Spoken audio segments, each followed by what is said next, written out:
రీసెంట్‌గా రంజిత్ బర్త్‌డే అయింది కదా! సో, తన బర్త్‌డే రోజు గురు పౌర్ణమి అవ్వడం వల్ల అన్ని వెజ్ డిషెసే చేశాను. నాన్ వెజ్ ఏమీ చేయలేదు. అందుకని తర్వాత ఒక సర్ప్రైజ్ డిన్నర్ అయితే ప్లాన్ చేశాను.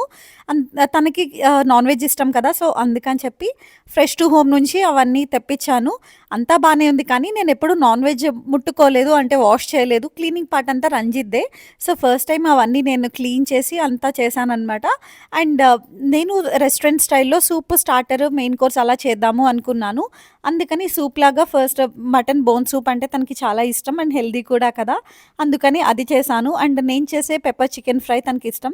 సో, అందుకని స్టార్టర్‌గా అది చేశాను. అండ్ మెయిన్ కోర్స్ విషయానికొస్తే ప్రాన్స్ పులావ్ ఈ మధ్యన బా నచ్చుతోంది. అందుకని ప్రాన్స్ పులావ్ మెయిన్ కోర్స్ లాగా చేశాను. ఇవన్నీ కూడా టేస్ట్ బా వచ్చినియి.